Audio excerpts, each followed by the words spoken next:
Graças a Deus, estamos alegres, felizes por mais essa oportunidade.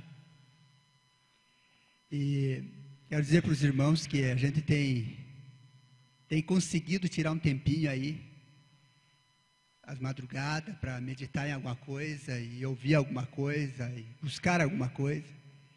Isso tem enchido o coração nosso, tem enchido o coração de alegria. Eu tenho falado com o Senhor, pena que enche o coração de uma forma que você não consegue expressar. Tem horas, tem momento que você quer transmitir aquilo que está dentro do teu coração e você não consegue. É outro, eu acredito que é outro lado que a gente tem que mexer, tem que lidar. Tenho orado ao Senhor para o Senhor destravar, para o Senhor desencalhar, para o Senhor desamarrar. E algumas vezes a gente tem obtido êxito nisso daí, mas por enquanto ainda não está conforme a gente quer. E eu ouvindo o testemunho do Sidney ali, ele falando que antigamente que ele não podia tirar o dinheiro porque ia faltar na prestação lá, né? E antigamente eu era o contrário, eu falava, vamos beber que amanhã eu arrumo outro dinheiro. Vamos para lá, vamos para bagunça, que eu só tenho dinheiro da prestação, mas amanhã eu arrumo outro. E se você for olhar agora, a gente tem medo de fazer, né? A gente tem medo de tirar o dinheiro, que é uma prestação que vai vencer a semana que vem, para fazer alguma coisinha para Deus. Ou até mesmo, a prestação é 100, você tirar 100 para ajudar o Nepal. Você não tira. Às vezes vai ter que pagar juro depois. Então essas coisas que tem que tocar em nós. Tem que tocar em nós, porque a gente tem ouvido aí os noticiários, temos visto que quantas pessoas que sofrem, quantas pessoas que precisam de nós. Há pouco tempo teve um cidadão aqui no Brasil. Ele falou assim, eu não sei como que os brasileiros resolvem seus problemas, os crentes principalmente, né? Eles não oram e eles não jejuam. Ele falou, porque para resolver o problema, o menor que seja, tem que ser com oração, tem que ser com jejum. Eu não estou falando que eu sou homem de oração, eu não estou falando que eu sou homem de jejum, isso serviu para mim também, serve para mim também. Eu estou falando em geral, a nação brasileira. Claro que tem certos estados aí, que a gente vê que as pessoas buscam bastante. Mas também tem lugares aí, que a Bíblia é olhada somente no domingo. A Bíblia é lida somente no domingo, de manhã. E daí esquecida. Muitas vezes temos buscado, temos orado um pouquinho mais aqui e temos esquecido que nós temos que estar em constante oração. Eu estou falando para mim. Eu estou falando como se eu estivesse diante de um espelho hoje. Há um cidadão que ele falava bem assim, que quando falava das vitórias que ele obtinha, ele saía na sacada dele, ele olhava pela janela assim, e ficava glorificando a Deus. Quando alguém falava assim, das vitórias que Deus deu a ele, quando ele lembrava das vitórias, ele saía, ficava olhando na sacada, glorificando a Deus. Mas quando ele lembrava dos fracassos, dos pecados, daquilo que tinha deixado marca na vida dele, ele ia olhar no espelho, para lembrar quem era ele, da onde que ele veio.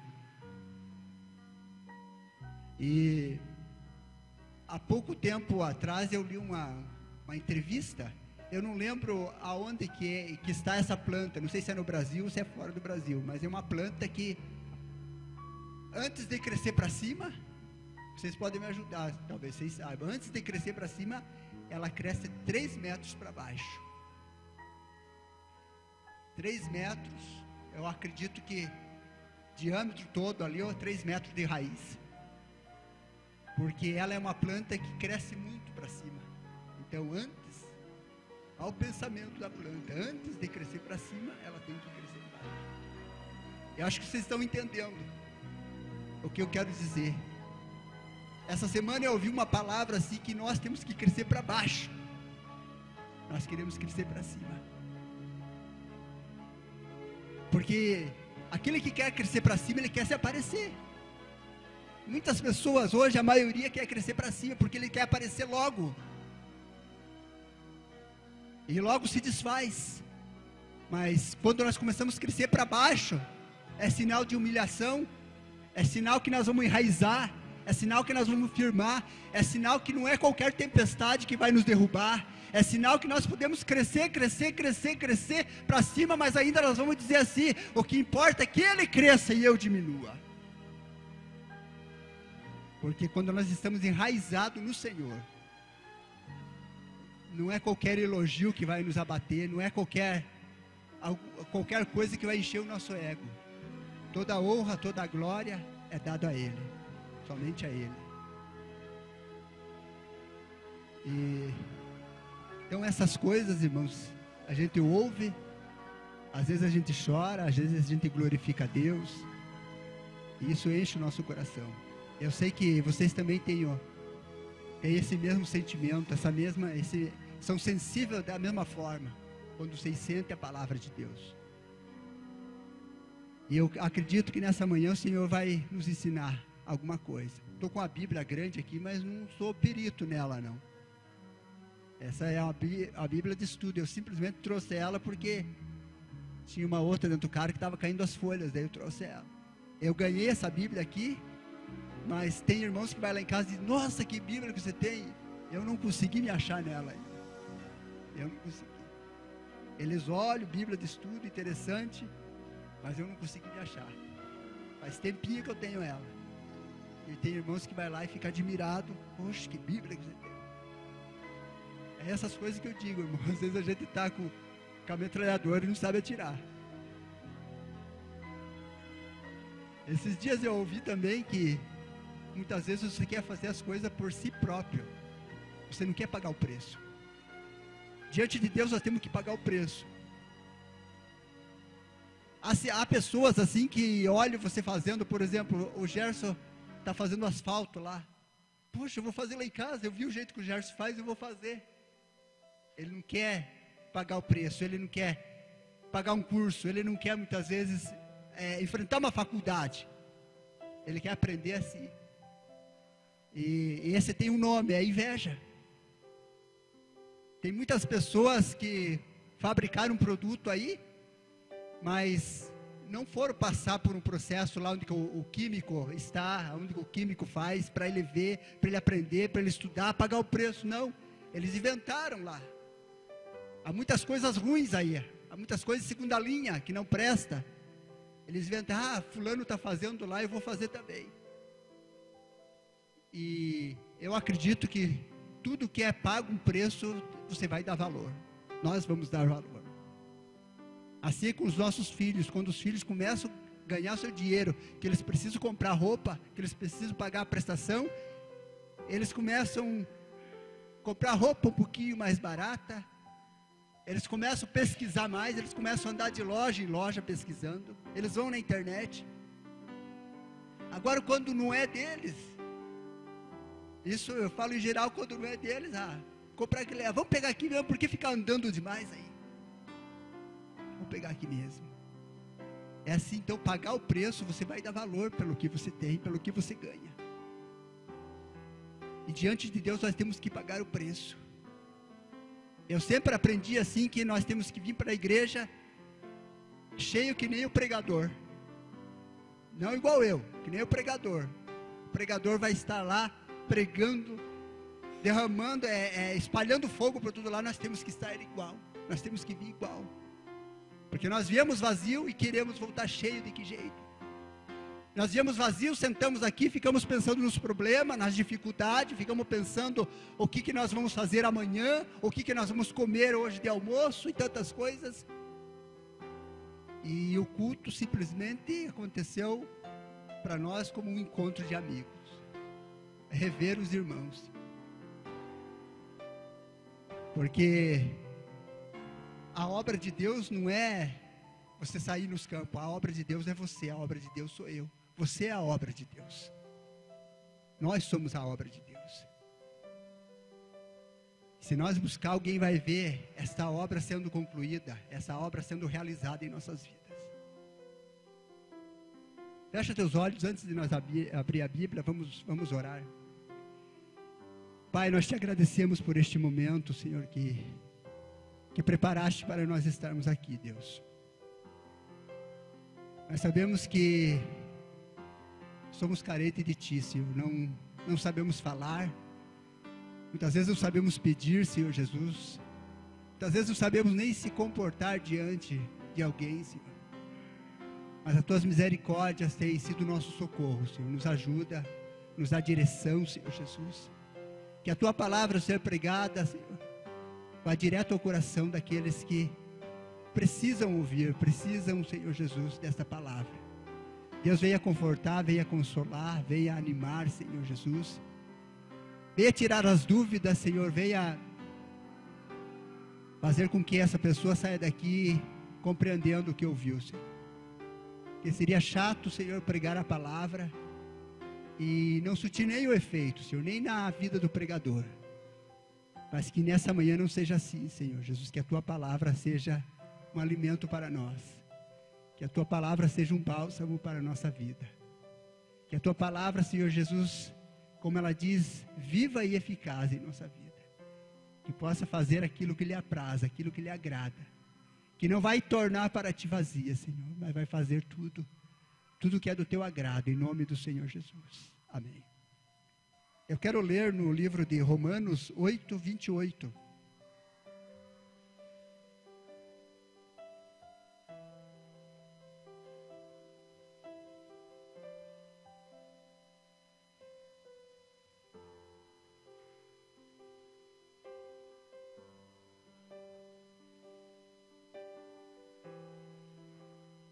Somente o versículo 28. Sabemos que todas as coisas contribuem juntamente para o bem daqueles que amam a Deus, daqueles que são chamados segundo o seu propósito. Eu estava ouvindo, não sei se vocês ouviram, o apelo que o pastor José Rodrigues estava fazendo, talvez alguém já viu, e ele falou que o furacão que passou lá no Nepal, a base ali onde eles estavam, derrubou tudo. A base ali, as casas onde eles construíram, derrubou tudo. E vai muito dinheiro para ser reconstruído novamente. Ele falou, mas graças a Deus que nenhuma das meninas, nenhuma das pessoas que estavam ali foram atingidas. Quando que no outro lado, lá onde passou o furacão, matou milhares de pessoas. Mas ali não foram atingidos, mas o dano material foi grande, o prejuízo material foi grande, e ele está precisando de ajuda, e nós devemos ajudar. Eu acho que tem aparecido em algum dos Facebook, ele pedindo ajuda, ou seja, uma recomendação ali. Então, nós precisamos ajudar. Com pouco, com bastante, precisamos fazer. Mas outra coisa interessante que ele falou, baseado nisso que nós lemos agora, ele falou bem assim que o importante é que uma grande parte dos que moram ali, dos hindus que moram ali, que acreditavam no Deus hindu, já não estão saindo fora. Já estão dizendo assim, vamos acreditar no Deus dos cristãos. Ele estava falando, vamos acreditar no Deus dos cristãos, porque o Deus hindu tem abandonado nós. O Deus hindu não tem feito nada por nós. E a prova disso, irmãos, que o furacão passou, mas a base das meninas, onde estava o povo de Deus, não foi atingido. Então, quando eu olho para essa palavra, eu vejo aqui se cumprindo. todas as coisas cooperam para o bem daqueles que amam a Deus e que são chamados segundo o seu propósito. Foi um furacão, destruiu as casas, mas o resultado disso que mexeu com aqueles homens ali, mexeu com aquelas pessoas dali, a ponto deles dizer: não vamos acreditar mais nesse Deus, vamos acreditar no Deus dos crentes, vamos acreditar no Deus dos cristãos, no Deus vivo, poderoso, no Deus que fez o céu e a terra. Paulo poderia falar assim, Paulo escreveu uma palavra forte aqui. O Romanos é recheado de versículos gostosos de ler. E esse versículo aqui, que quando eu lia antigamente, eu me preocupava muito, falei: mas como que pode acontecer? Todas as coisas, acho que Paulo errou aqui, todas as coisas, e Paulo falasse assim: algumas coisas contribuem, ou quase todas as coisas contribuem, mas de repente ele coloca assim: todas as coisas contribuem para o bem daqueles que amam a Deus e são chamados segundo o seu propósito. De repente o cidadão pega um câncer, é crente, fiel a Deus, eu vou chegar para ele e vou dizer assim: irmão, todas as coisas cooperam para o bem daqueles que amam a Deus. Então se nós não conseguirmos entender esse negócio aí, nós vamos se frustrar. Mas irmão, estou morrendo, irmão, estou com câncer, irmão, meu filho está mal, agora você vem trazer essa palavra para mim, que todas as coisas cooperam. Como que cooperam? Como que você vai levar uma palavra para uma pessoa dessa? E olhando para os escritos de Paulo, nós vemos que não podia existir outro homem nesses evangelhos para falar uma coisa dessa. Interessante que quando ele fala um pouquinho mais para frente, ele diz: quem nos separará do amor de Cristo? E se vocês forem olhar aqui, ele não fala nada de bom. Ele fala: olha, quem nos separará? Só coisa ruim: angústia, a fome, a nudez, a perseguição, a calúnia, a injúria. Ele podia falar assim hoje, para nós hoje, porque essas coisas hoje, tem muitos crentes que não se separam de Deus por essas coisas. Mas ele podia falar assim também: quem nos separará do amor de Cristo? O carro, a casa, o filho, a riqueza, os bens materiais. Hoje para nós é isso, irmão, porque a maioria, irmão, está correndo de um lado para outro, buscando a Deus para se refugiar dos perigos.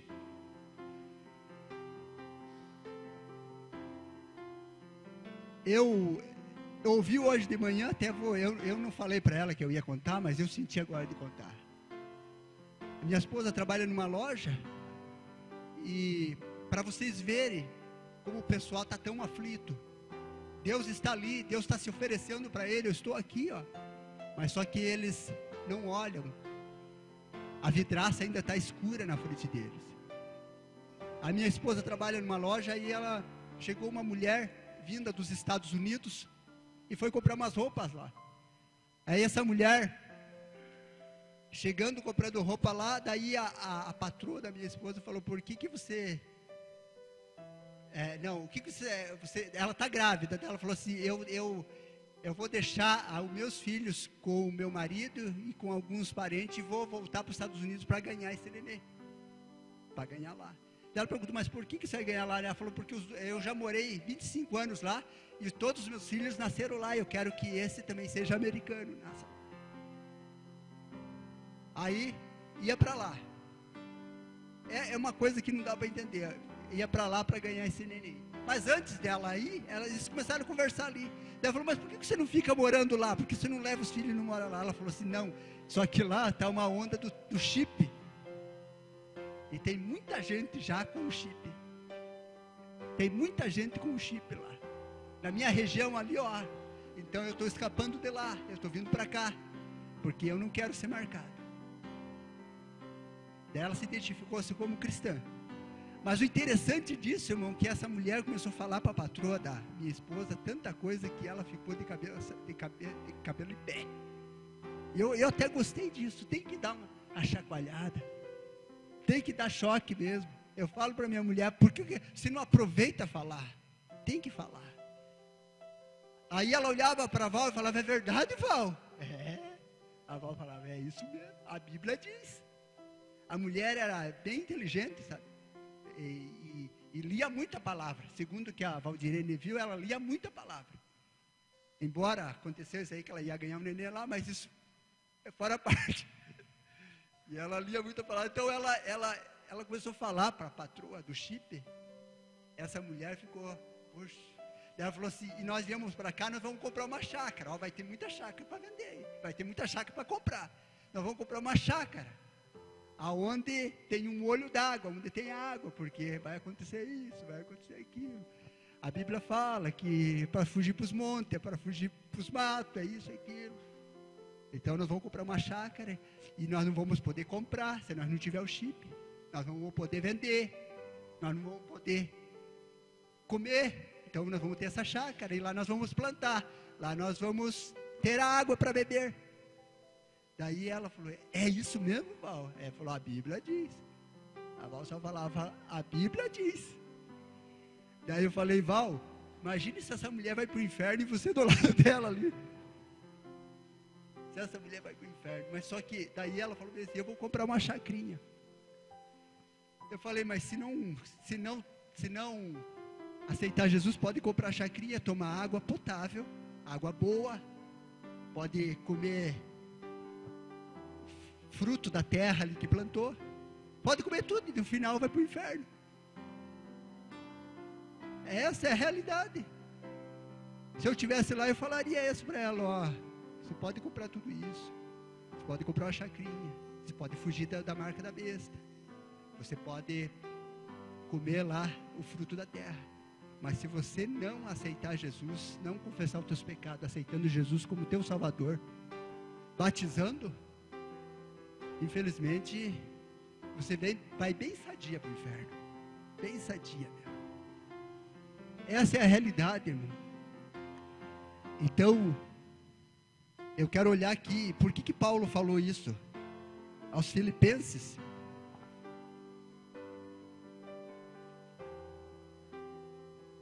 Aos Filipenses 4:11.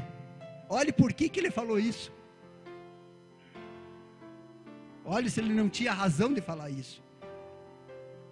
Não digo isto como por necessidade, porque já aprendi a contentar-me com o que tenho. Você é contente com o que você tem?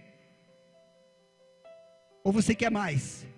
Ou você é aquele que tem uma casa e diz: ah, Senhor, como eu queria a casa melhor, a casa mais linda, uma mansão, Senhor. A Bíblia fala que se nós for fiel no pouco, no bastante Ele nos coloca. Agora tem pessoas que não é fiel no pouco e já quer o bastante.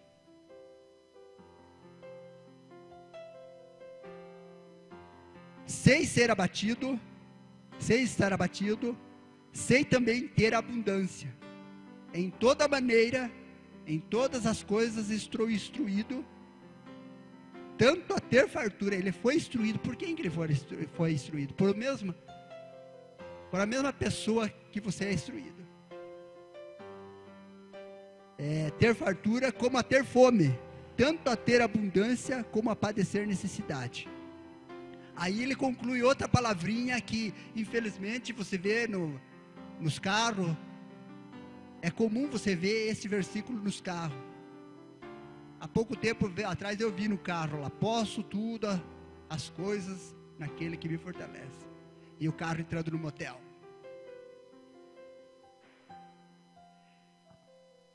Daí ele falou desse versículo. Outro versículo que muitas vezes a gente não consegue entender: eu posso todas as coisas naquele que me fortalece. Tem pessoas que falam quando ele está ganhando bem, quando ele está com um bom carro, quando ele está com a família abençoada, mas quando está passando necessidade, quando está com a família com doença, ele não fala esse versículo.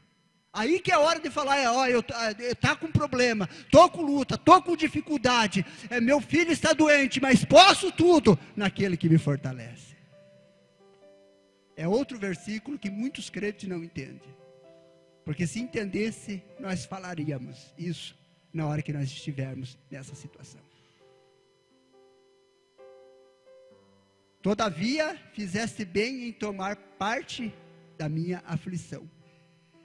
Outra coisa que eu vejo aqui, se você for olhar no livro de Atos, ali no começo, que Paulo, o chamado de Paulo não foi tão confortável. Eu até costumo dizer que ninguém teve coragem de pregar para Paulo, né? Ninguém teve coragem. Humanamente falando, ninguém teve coragem de pregar para Paulo. Você já conhece algum homem muito feroz que você tem medo de pregar para ele? Tem pessoas que a gente fica bem assim, mas se eu falar para esse cidadão, às vezes ele é o patrão, não é verdade? Às vezes é o patrão, depois, às vezes Deus toca assim, fala alguma coisa de Jesus, como aconteceu com a Val. Só que a Val já é amiga da mulher lá, ela poderia ter essa liberdade para falar, mas só que às vezes ela pensa assim, a pessoa vai perguntar coisa que eu não sei, daí vai me colocar na parede. Mas se nós entender que o salmista falou assim, abra a tua boca que eu te encherei. Se nós entender isso, a palavra vai vir, né? Então, ninguém pregou para Paulo. Paulo era feroz. Paulo matava os crentes. Paulo perseguia os crentes. E numa feita que ele estava indo para Damasco, para achar mais gente, com aquela fome, com aquela sede de matar crente, de matar cristão. Mas só que Paulo também estava no escuro, ele fazia aquilo achando que estava defendendo a sua religião e fazendo um favor para Deus. E de repente a Bíblia fala que ele, indo no caminho de Damasco, ele encontra uma luz forte, aquela luz cegou o seu olho, derrubou ele em terra, ele ficou cego. Uma voz surgiu no meio daquela claridão que só ele viu, ouviu a voz, os homens que estavam com ele só viram claro, mas não ouviram a voz. A voz falou para ele, Paulo, Paulo, Saulo, Saulo, né? Paulo não era ainda, era Saulo, Saulo, por que tu me persegues? Aí ele pergunta, quem és tu? Ele falou, eu sou Jesus, a quem tu persegue. Você é perseguido? Você é caluniado? Então não é você. Quem que eles perseguem? Eles perseguem aquele que eles vão prestar conta naquele dia, se não se arrepender. E Paulo cai por terra. Não foi confortável. Pensa em você ter uma conversão desse tipo aí. Ficou cego 3 dias, não comeu, não bebeu, até que Ananias foi mandado lá. Ananias foi mandado lá, ó, vai lá e fala, lá na casa de fulano, lá tem, Paulo está lá, fala lá para ele, ora para ele que eu vou restituir a visão dele, ele vai enxergar novamente, eu vou curar ele. Mas Senhor, o Senhor sabe quem que é esse homem? Esse homem mata os crentes, esse homem persegue a igreja. Vai lá, Ananias, olha só o propósito. Vai lá, Ananias, que este homem é para mim um vaso escolhido. Um vaso escolhido. Nós não vamos conseguir ler todas as referências aqui por causa do horário, que eu não quero ir muito além. Mas se você for olhar, ele diz assim, esse homem foi escolhido para pregar para todo mundo, inclusive para os gentios. Inclusive para os gentios. Até então era só os judeus, né? Que houve uma discussãozinha entre ele e Pedro lá por causa disso daí. Até então, eles iam pregar. Quem sabe isso aqui é só pregar para a tua família. Você quer pregar só para aqueles que é fácil de pregar. Você quer falar de Jesus só para aqueles que não mordem. Aqueles que não brigam. Não, nós temos que pregar para todos. Temos que falar para todos. Irmão, essa palavra que você lançar hoje, que alguém vai te taxar como louco, como bobo, como quadrado, vai surtir efeito daqui uns dias. Vai surtir efeito daqui uns dias. Pode lançar. Lança essa palavra sem medo. Lança. A Bíblia mostra a referência de muitos homens que foi dessa forma. Você imagine Noé lá pregando a arca, no seco, nunca tinha chovido. Você é doido, Noé? Você faria um negócio desse? Mas Noé estava lá porque obedeceu à voz de Deus. E hoje é Deus que está falando conosco, temos que falar. Aí ele fala que ele ia levar a palavra para os gentios. Se você for olhar lá, eu vou até ler. Se você for olhar lá em Atos dos Apóstolos, capítulo 13, só para nós ter uma noção aqui. Olhe para que propósito. Quando o sinônimo de propósito é uma finalidade. Você foi chamado para uma finalidade, ou para executar uma tarefa. Você foi chamado, que nem o Vinícius estuda. O Vinícius está estudando com o propósito de aprender o que ele está fazendo e pegar o diploma. Alguém faz uma faculdade com o propósito de se formar. Então, Deus chamou nós com um propósito.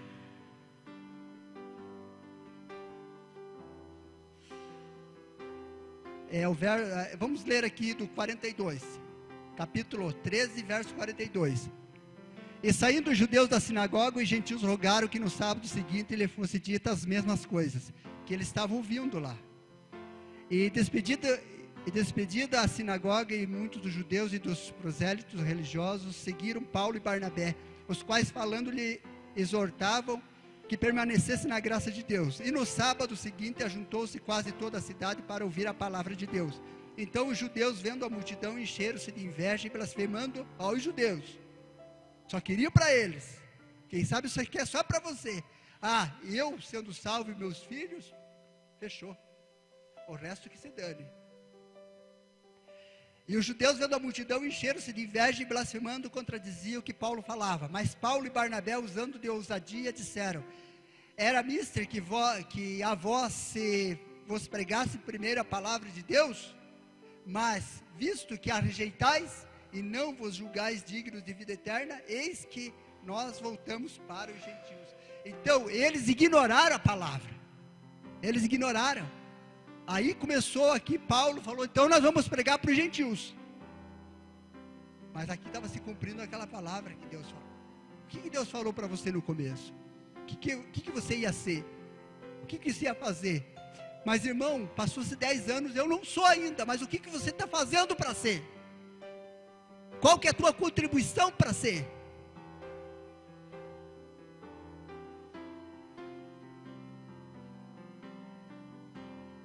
Mas Paulo e Barnabé eram julgais dignos da vida eterna, eis que vou-los para o gentio, porque o Senhor assim nolo mandou, eu te pus para a luz dos gentios.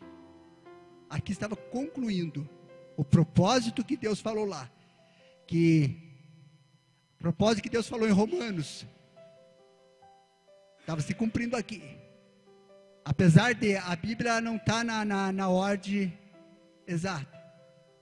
Então, está se cumprindo aqui o que Deus falou para ele a hora que Ananias foi orar para ele. Você consegue lembrar do que Deus te prometeu? Ou seja, do que alguém falou para você, usado por Deus, que você sentiu que foi de Deus aquilo?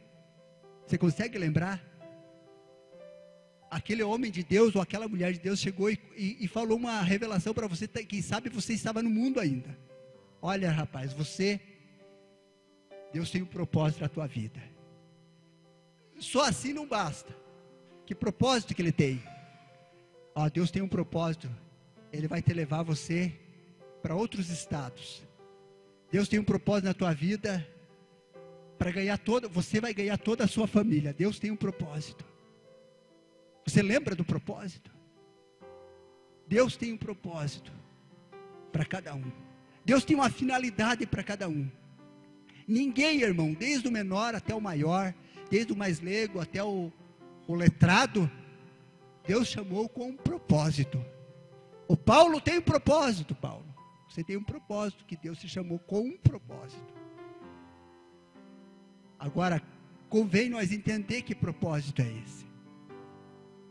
Todas as coisas contribuem para o bem daqueles que amam a Deus e são chamados segundo o seu propósito. Você acredita que Deus te chamou? Você acredita que Deus tem um propósito na tua vida? Se você não acredita, eu estou te falando hoje, Deus tem um propósito na tua vida. Deus tem um propósito na minha vida. Deus tem um propósito na vida do Alessandro. Deus tem um propósito na vida do irmão João. Deus tem um propósito. Agora, mas como que eu faço para entender esse propósito? Qual é esse propósito? Às vezes você fala assim, Deus falou uma vez que eu ia ganhar fulano, ciclano, mas até hoje não ganhei. Mas você falou alguma coisa? Você contribuiu? Você orou? Você apresentou diante de Deus? Você creu? Porque, irmão, nós só começamos a crer quando a pessoa entrar da porta para dentro. Ah, bem que Deus falou. Não. Você tem que começar a crer quando a pessoa está lá, ó, a pessoa está lá, caído, babando de bêbado. Babando de bêbado. Eu já vejo você dentro da igreja. Eu já vejo você. Deus tem um propósito na tua vida. Eu já vejo você como pregador. Eu já vejo você como cooperador. Eu já vejo você como um levita, como um cantor na casa de Deus. É isso. Nós só sabemos profetizar para a pessoa quando a pessoa está dentro da igreja. A pessoa está na maconha, está na droga, está na cocaína, está chapadão ali. A gente tem lidado com muitas pessoas desse tipo, que estão bem alucinados, bem doidos mesmo. E aí às vezes a gente fala alguma coisinha, eles se alvoroçam dentro da Kombi ali. Aí a gente, espírito, já vai repreendendo para se acalmar ali. As pessoas que estão do lado da gente não entendem qual é a fúria, já quer chamar a guarda municipal, a polícia, mas a fúria muitas vezes é o capeta que está ali. E como eu acredito que eu sou luz, você acredita que você é a luz? E você sabe que quem não tem Deus está nas trevas, e as trevas não têm comunicação com a luz. Então no momento que as trevas, está a luz ali, as trevas entram dentro da luz, o inimigo que está ali nas trevas, na vida da pessoa, não consegue se conter com essa luz. Ele fica incomodado mesmo. Eu tô num propósito com Deus assim, que eu quero ver coisa acontecer lá dentro daquela Kombi. Eu fui chamado com um propósito. Deus tem um propósito na minha vida, e as coisas vão acontecer.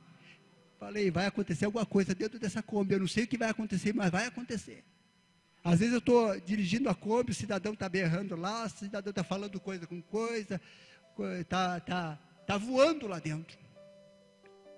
A ponto de chegar assim, ei, deixa eu descer aqui que eu quero ir embora de sacola.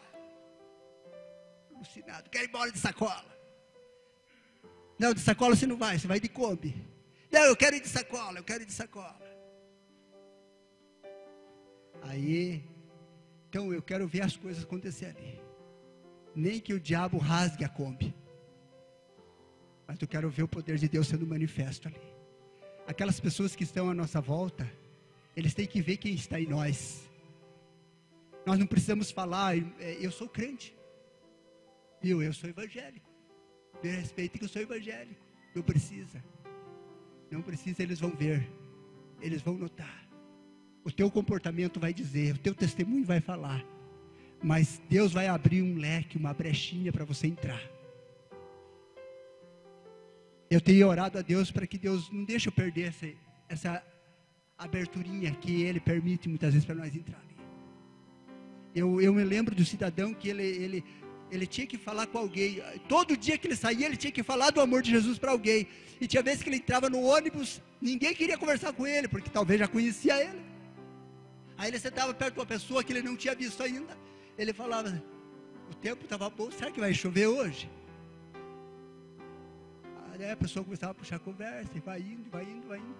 Antes dele descer do ônibus, ele tinha falado de Jesus para aquela pessoa.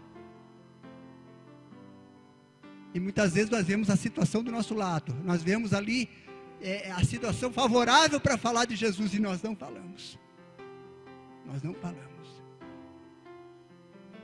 Esse cidadão, marido dessa mulher que estava aí, ele é policial.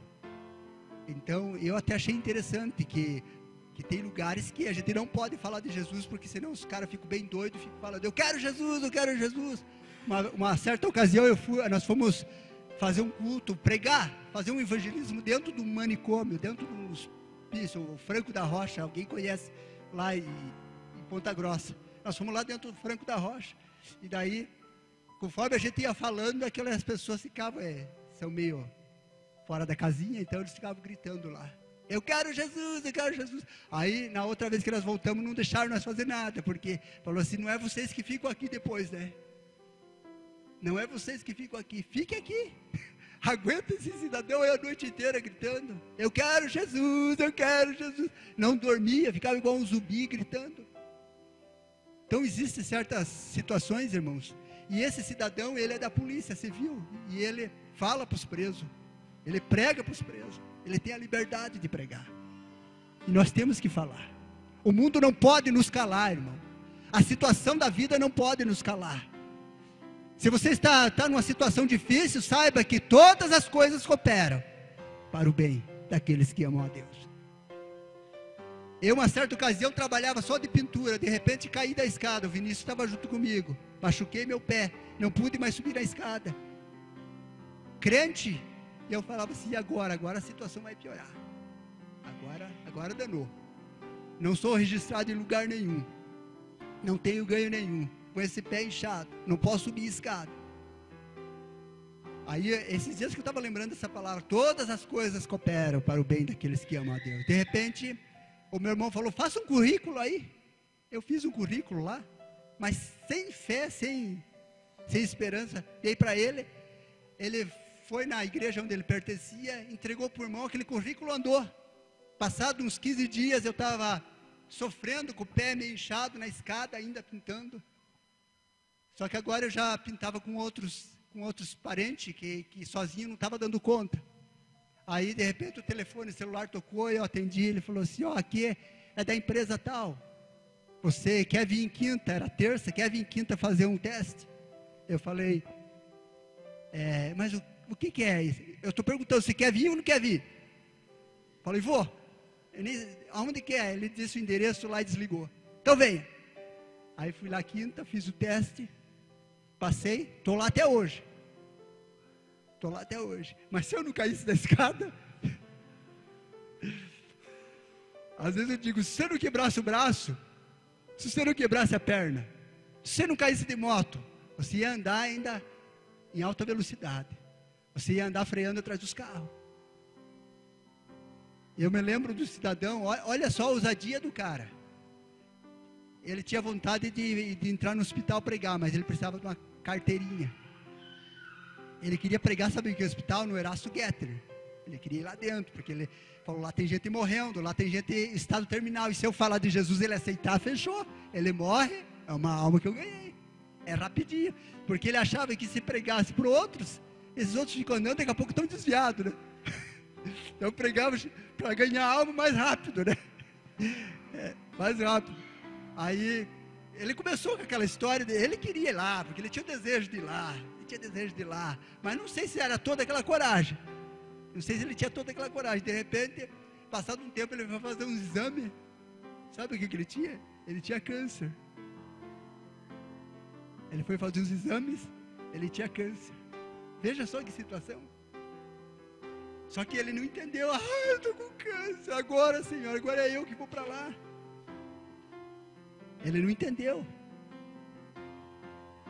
Ele estava com câncer, de repente, ele se viu lá dentro do hospital já, fazendo os tratamentos. De repente, caiu a ficha. Poxa, mas eu queria vir aqui. Ele começou a pregar dentro daquele hospital, começou a falar, ele teve a liberdade, ele começou a conhecer as pessoas, começou a pregar, independente se a pessoa estava morrendo, ou a pessoa ia ter chance de viver, ele foi pregando. Passado o tempo, ele ficou uns meses lá dentro ainda, e houve uma certa ocasião lá, que foram fazer uma bateria de exame nele, não tinha mais nada. Todas as coisas cooperam. Você poderia entender uma coisa dessa? Você poderia dizer, Senhor, eu quero câncer. Você poderia dizer hoje, Senhor, eu quero uma tuberculose, porque eu preciso pregar para eles. Eu acho que Paulo era doido assim, hein? Se você for olhar a carta de Paulo, ele era doido assim. A ponto de ir preso lá, porque lá tinha um carcereiro que ele tinha que pregar, né? Vamos lá, Silas, vamos ser presos, vamos apanhar a noite inteira, vamos cantar, vamos apanhar, vamos levar chicotada. Mas vamos glorificar Deus, porque amanhã tem um resultado bom aí. Mas o evangelho é assim mesmo. Eu estava olhando uma ilustraçãozinha para fechar essa. Você já viu o mecanismo do relógio?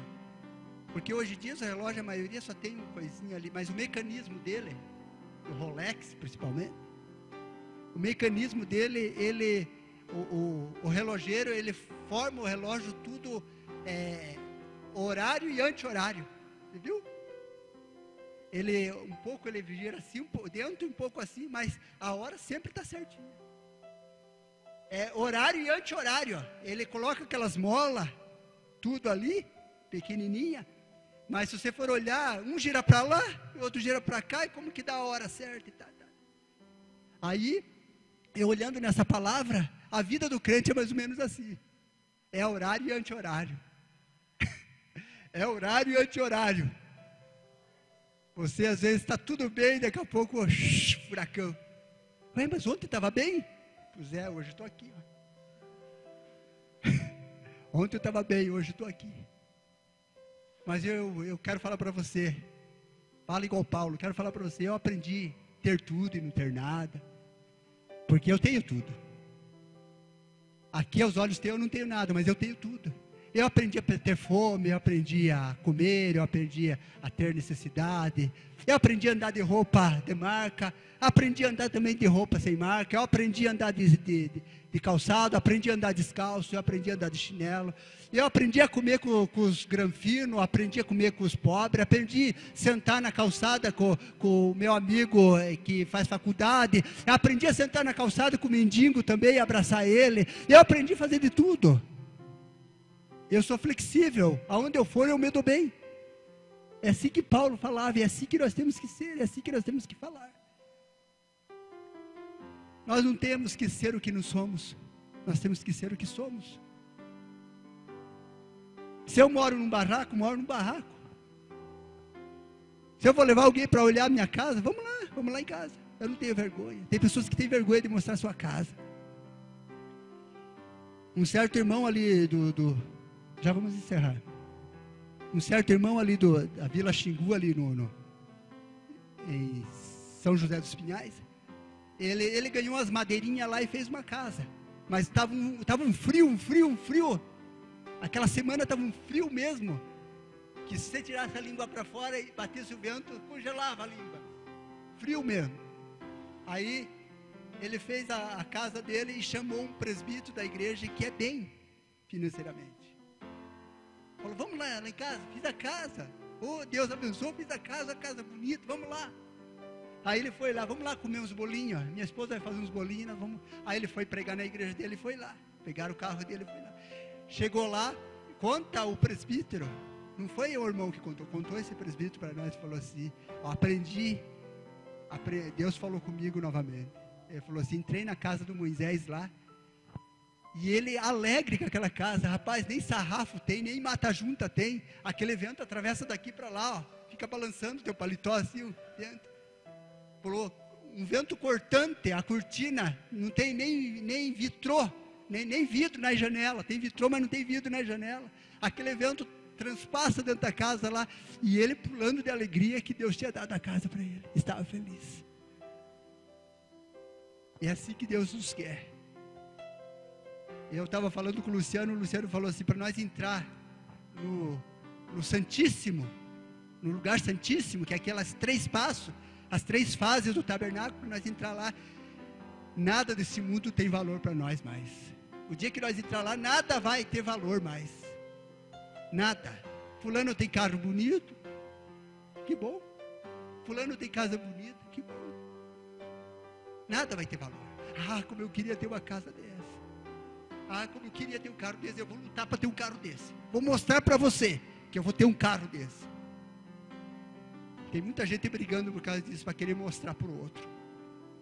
Eu acho que a gente tem que falar para Deus, Deus, eu não sou nada, mas o Senhor na minha vida é tudo. E eu vou ser um grande homem, uma grande mulher de Deus. E é interessante quando nós começamos a entender essas coisas, irmãos. Eu queria que você entendesse nas horas difíceis. Há pouco tempo atrás eu falei para os irmãos, irmãos, estão tudo felizes, estão tudo contentes, né? E amanhã, se você perdeu o emprego, não sei, eu não me preparei para isso. Eu não me preparei. E amanhã, se na escola alguém bater no teu filho vir escorrendo sangue, você se preparou para isso? Se amanhã eu chegar lá na empresa, eles falar, você não precisamos mais do teu trabalho. E eu vou glorificar Deus. Eu senti agora que eu vou glorificar Deus. Não porque eu quero sair de lá, eu vou glorificar Deus. Eu senti que eu vou glorificar Deus. Eu senti. E você? Quando as coisas não der mais certo para você. Eu queria chamar a equipe do louvor aqui. Faz favor. Quando as coisas não começar a dar mais certo para você. Porque, irmãos, existe um momento na nossa vida que Deus quer mais de mim, de você. Deus quer mais. E nós estamos tão sossegados, temos um bom emprego, trazemos o dízimo certinho. Então Deus pega e você já teve em cima do tapete que alguém chegou e puxou? Deus puxa o tapete.